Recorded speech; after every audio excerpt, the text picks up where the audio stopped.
Your credit card interest jumped again. No one asked you. No one warned you. It just changed. You see the number on your statement. What you don't see is the wire running from a room in Washington.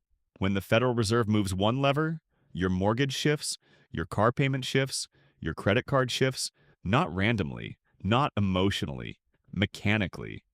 Today, we're not talking about politics. We're looking at plumbing. Think of the Federal Reserve as the main valve on the country's money supply. When they turn it, the cost of borrowing changes for everyone. Every loan in the system connects back to that same valve. Let's break down how it actually works.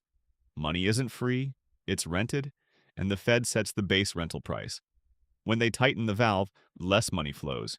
Each dollar becomes more expensive to borrow. When they open it, money flows more freely. Borrowing gets cheaper. This isn't abstract policy. This is the price you pay every month. The Fed doesn't call your bank. The system updates itself. The Fed sets the rate banks charge each other. That rate becomes the foundation for almost every other interest rate in the country. Banks add their margin on top of that base and pass the cost downstream.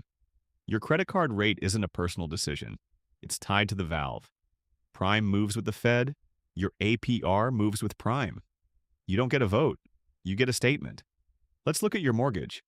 A 1% rate increase on a $400,000 loan changes the monthly payment by roughly $250.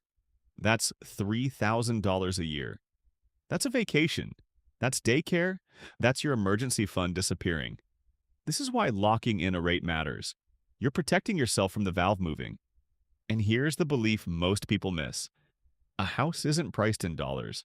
It's priced in monthly payments. Home prices don't rise just because houses are scarce. They rise because buyers can qualify for larger loans. When rates are low, the same income supports a bigger mortgage. Bigger mortgage approvals mean higher offers. Higher offers mean higher prices.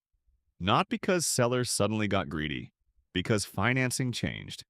When rates rise, the opposite happens. The same income qualifies for a smaller loan. Fewer buyers can afford the previous prices. Sellers eventually adjust because the pool of qualified buyers shrinks. If your neighbor's house sold for $500,000 when rates were low, it may not attract the same price now. Same house, different cost of money. Asset prices are just monthly payments stretched into the future. Now look at your car loan. A 2% rate swing on a $35,000 loan can cost you roughly $1,200 more over 5 years. Dealerships advertise 0% financing. That isn't generosity. It's cheap money being passed through. When money is cheap, incentives appear. When money is expensive, incentives disappear. When the valve tightens, those deals vanish. Not because dealerships change their mood, because the cost of renting money increased. Your credit card works the same way. Most cards are tied directly to the prime rate. Prime moves with the Fed. Your APR moves with Prime. When the Fed moves, your interest moves automatically. A $5,000 balance at 18% versus 22% is about $200 a year difference in interest alone. The valve moves. Your minimum payment moves. It's mechanical. Here's where it gets interesting. Rates don't just change what you pay, they change what everything costs. When borrowing is cheap, people can afford larger loans for the same monthly payment. Cheap money means more buyers qualify. More buyers means more bidding. More bidding means higher prices. When borrowing becomes expensive, buyers fall out of the market. Fewer buyers means less upward pressure. Low rates push asset prices up. High rates pull them down. The Fed doesn't control the value of your house directly. It controls the cost of the loan that buys your house. And that cost determines how much buyers can afford to pay. This is why housing markets can turn almost overnight. The valve moved. Monthly affordability changed. Prices adjusted to match what people could actually borrow. Interest rates are financial gravity.